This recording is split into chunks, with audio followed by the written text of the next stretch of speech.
Dear students, Assalamu alaikum.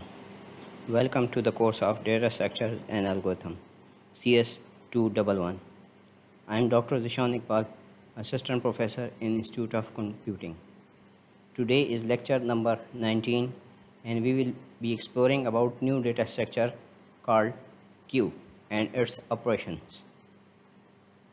Objectives of the lectures includes to understand the abstract data structure type which is known as queue, to be able to understand the implementation mechanism of queue using a pointer variables front and rear, to understand the performance evaluation of implementation of basic linear data structure known as queue. A queue is a similar linear data structure which follows a particular order in which operations are performed, like stack. In a stack, we remove the items the most recently added. In a queue, we remove the items the last recently added. Queue is an abstract data type somewhat similar to stack. Unlike stack, a queue is open at both its ends. One end is always used to insert data, known as in queue, and the other is used to remove data, known as due queue. Queue follows first in, first out methodology. That is, the data item stored first will be accessed first. The order is first in, first out. A good example of queue will be a queue of consumer for a resource where the consumer that comes first is served first. The difference between stack and queue is in removing. A real-world example of queues can be seen as a single-lane one-way road where the vehicle enters first, exits first. More real-world examples can be seen as the queues at the ticket windows and bus stops. As now we understand that in queues we access both ends for different reasons. The following diagram given tries to explain queues representation as data structure.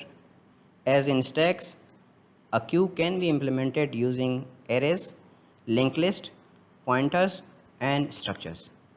For the sake of simplicity, we shall implement queues using one-dimensional arrays, where the data is coming from one direction and is flowing to the other direction for out. Due to the fact that queues performs actions on first in first out basis, which is quite fair for the order of actions. There are various applications of queues discussed as below. Queues are widely used as waiting list for single shared resource like printer, disk, and CPU. Queues are also used in asynchronous transfer of data where the data is not being transferred at the same rate between two processes. For example, pipes, file input and output, sockets, and etc. Queue are also used as buffer in most of the applications like MP3 media player, CD player, etc. Queues are used to maintain the playlist in media player in order to add and remove the songs from the playlist. Queues are mainly used in operating system for handling interrupts in the order wise. Queue operations may involve initializing or defining the queue, utilizing it, and then completely erasing it from the memory. Here we shall try to understand the basic operation associated with the queue. First is in queue. In queue is referred to adding an item to the queue. The second operation is dequeue, referred to as removing or remove an item from the queue. Few more operations are required to make the above mentioned queue operations efficient. These are peek, refers to as gets the element at the front of the queue without removing it. is also known as traversing. Next is full. Checks if the queue is full, we can add further element or not. Next operation is empty. Check if the queue is empty and we want to delete an element, so the operation will return us the underflow condition. In queue, we always check dequeue pointed by the front pointer, while the in queuing or storing the data in the queue, we take the help of rear pointer. We can easily represent queues by using a linear array. We have to use two variables, that is front and rear, that are implemented in the case of every queue. Front and rear variables points to the position from where insertion and deletions are performed in a queue. Initially, the value of front and queue is -1, which represents an empty queue.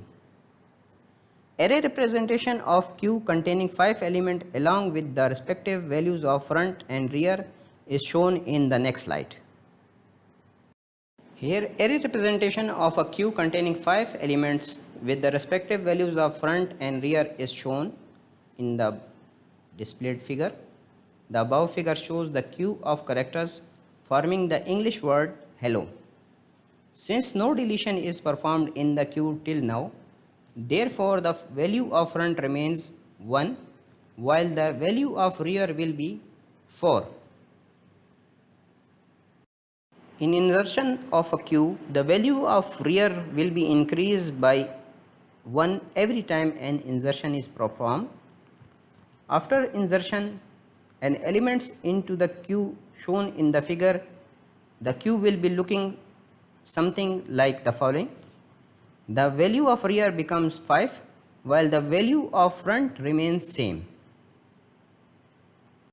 Defining the algorithm to insert any element in a queue, first of all we have to check if the queue is already full by comparing rear to max -1. If so, then returns an overflow condition.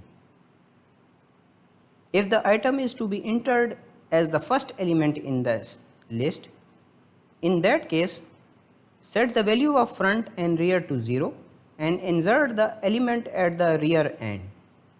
Otherwise, we have to keep increasing the value of rear and insert each element one by one, having rear as the index position. This is the algorithm of queue for insertion process. In first step, we have to check the queue if it's already full by comparing rear is equal to max -1. If it returns true, we have to write overflow condition and go to step 4. If it returns false, then we have to go to step number 2 by checking if the item to be inserted as the first element in the list. In that case, we have to set the front end value to 0 from -1, and we have to insert the element at the rear end of the queue. If it returns false, in else case, we have to keep increasing the value of rear and insert each element one by one, having rear as the index position written in the step 3. A C function written for insertion process for a queue.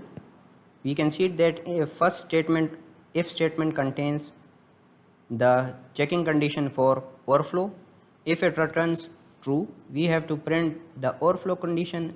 Otherwise, we move to step 2 by checking if the item is the first element to be added, then we have to put the front and rear value to 0 and we have to insert the new element on that 0 position.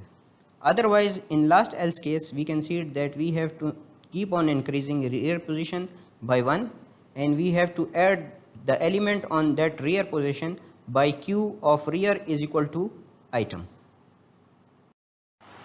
In this example that I am showing here, let's insert some values and show you the simulation. In this figure, let's insert 5 as the first value. We can see that Q is empty, so algorithm in step 1 will check the if condition. As we can see that front and rear both have -1, so the condition will be false in step 2. This is a user check if the queue is full or not. Afterwards, the control will go to step number 2, and there is another if condition which will result true as both have -1 value. So in that case, we will set both front and rear value to 0. Now we will come to the step number 3, where we will write number 5 in the index position of rear, which is 0. So the queue will look like this. Again, if we want to run it again, let's suppose we want to add integer 2 as the new value in the queue. Algorithm will start with the step 1 by checking if condition, which will be again false as the queue is not full. Then the algorithm will move towards step number 2 by checking the if condition again. As we can see that front and rear have 0 value, not -1. So again the condition will be false. Here in else case, the else portion will be executed. Results in incrementation of rear by 1. After the completion of step 2, step 3 will be executing by setting the 2 in rear value of Q. So the queue will look like this. Same algorithm can be run again and again until the queue is full. Now, if we want to add it further, we will simply increase the value of rear by 1, which will become 2, and we will add the new value 8 at that 2 position rear value. Continuing further, now if we want to add it further, we will simply increase again the value of rear by 1, so the rear will become 3, and we will add the new value 9 at that rear position. Again, if we want to do it again, we'll simply again increase the value or increment the value of rear by 1, which will become 4, and add the new value 1 at that rear position. Again, if we want to add it again, simply again increase the value of rear by 1, so the value of rear will be 5, and we will add the new value 7 at that 5 position. Now we can simply see that there is no space in the queue anymore. So algorithm in step 1 will become true. So it will return to step number 4, and algorithm will exit, and no further insertion or in-queue operation will be performed. In deletion of a queue, the value of front will be increased every time. After deleting an element, the value of front will be increased from -1 to 0 as shown in the diagram. However, the queue will look something like the following. As we can see that front is increased to 1 while the rear remains same as 5. Algorithm to delete an element from a queue. First of all, we have to check if the value of front is -1, indicate that there is no value in the queue. Our value of front is greater than rear. Similar, we have to write an underflow message and exits. Otherwise, we have to keep increasing the value of front and return the item stored at the front end of the queue at each time. Here we can see the pseudocode of the algorithm for deletion process. In step 1, we have to check if front is equal to -1 or front is greater than rear. It indicates an underflow condition, so we have to write underflow and move to step 2. In else case, we have to return the value of front to calling function and increase the front position by 1 by setting front is equal to front plus 1. This is the C function for deletion function. Here we can see that first if condition indicates if front is equal to -1 or front is greater than rear, then we have to print the underflow condition, else we have to return the front value to y variable.